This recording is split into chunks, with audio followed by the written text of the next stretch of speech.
Bonjour les amis, j'espère que vous allez bien. Nous sommes le mercredi 13 juin 2018 et c'est parti pour la revue de presse.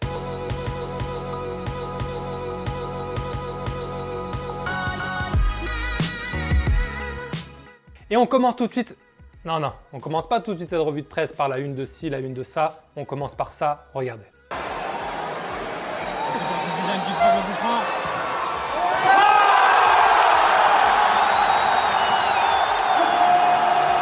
Aïe aïe aïe Zidane, quel homme ce Zizou, quelle légende.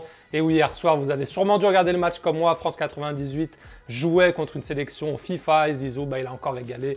Thierry Henry aussi énorme, très affûté. Enfin bref, maintenant on commence tout de suite par la revue de presse, cette fois pour de vrai. Et on part à la une de l'équipe avec la bombe d'hier soir. L'Atlético Madrid et l'AS Monaco ont trouvé un accord pour Thomas Lemar. Selon l'équipe, cet accord est de 72 millions d'euros plus des bonus, donc c'est une énorme vente encore pour l'AS Monaco. L'équipe revient aussi sur la conférence de presse d'Antoine Griezmann hier, qui n'a pas dévoilé sa décision pour son avenir. Il a dit qu'il avait pris sa décision, mais que ce n'était pas le moment de l'annoncer.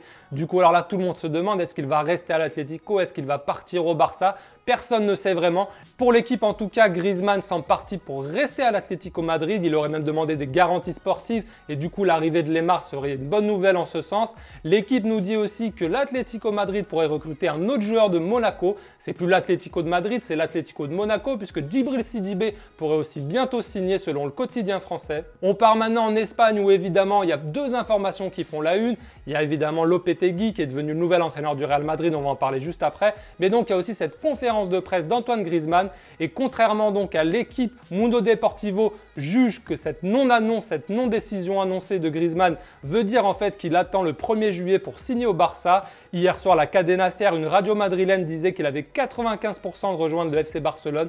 Donc voilà, en France, on pense qu'il va rester à l'Atlético. En Espagne, il y a plusieurs médias qui disent qu'il va signer au Barça. En gros, personne ne sait vraiment. Il faudra donc rester patient pour connaître le dénouement. Et on part donc maintenant à Madrid où le Marca fait sa une sur Lopetegui. C'était la grosse bombe d'hier, vers 16 h à peu près. Personne ne l'a vu venir.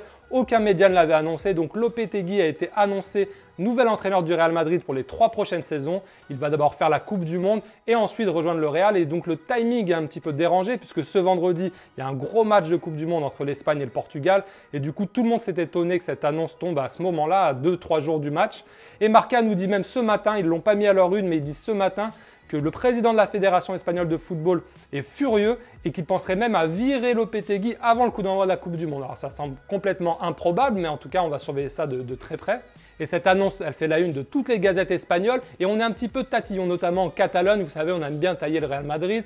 Et bien là, on parle de missiles envoyés à la sélection espagnole à la une de sport. Le quotidien AS, qui est lui pro-Real, parle lui de coups de canon. Donc vous voyez, c'est surtout le timing au-delà du profil, parce que le profil fait quand même l'unanimité, plus ou moins en Espagne. Mais c'est l'annonce, le timing à 2-3 jours de la Coupe du Monde d'annoncer ça. Selon les médias espagnols, ça peut perturber la sélection et donc c'est une mauvaise décision. Mais a priori, donc selon AS, le Real Madrid aurait trouvé un accord avec Lopetegui sans vraiment demander à la fédération et devrait donc payer sa clause libératoire qui est apparemment estimée à 2 millions d'euros. On file maintenant en Italie où le Corriere dello Sport nous parle de Mercato. Sarri pourrait finalement signer à Chelsea. C'était une piste qui avait été évoquée il y a quelques jours puis qui avait été abandonnée. Visiblement, c'est d'actualité de nouveau. Le quotidien italien nous parle aussi du Mercato de Naples et d'un intérêt pour Moussa Dembélé, le milieu belge de Tottenham, ainsi que pour le latéral droit suisse des Young Boys de Berne, Lotomba. Mercato toujours, mais cette fois à Turin où Tuttosport nous parle encore une fois de Golovin, le milieu russe du CSKA Moscou, et de Joao Cancelo, le latéral droit portugais de Valence qui avait été prêté à l'Inter Milan. Selon Tuttosport, ces deux joueurs vont signer cet été à la Juventus. Et on termine enfin cette revue de presse à la une de la Gazzetta dello Sport qui nous dit que les soucis financiers du propriétaire du Milan sont en train de s'arranger. Il aurait trouvé les fonds qui lui manquaient. La Gazzetta nous parle aussi de Nainggolan à l'Inter Milan et nous dit qu'une première offre de l'Inter Milan a été transmise à la Roma. Elle serait de 22 millions d'euros plus un jeune. Vous vous souvenez, il y a quelques jours, on parlait plutôt de 29 millions d'euros plus un jeune. A priori, là, la vraie première offre, c'est 22 millions plus un jeune.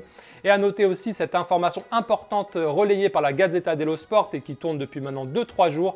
Unai Emery et Arsenal seraient proches de recruter le milieu défensif uruguayen de la Sampdoria, Lucas Torreira. Alors moi, c'est un joueur que je n'ai jamais vu jouer à titre personnel, mais j'ai lu beaucoup de bonnes choses sur lui. Et ça serait un transfert apparemment de 30 millions d'euros. Donc après Lichtsteiner qui est arrivé libre de la Juventus, Arsenal serait proche de faire un deuxième coup en Serie A cet été. Voilà, c'est tout pour cette revue de presse du jour. J'espère qu'elle vous a plu. Si c'est le cas, n'hésitez pas à m'envoyer un petit pouce bleu, ça me fera fera très plaisir. Je vous souhaite une agréable journée sur le site et sur les réseaux sociaux. À demain pour une nouvelle revue de presse. Ciao.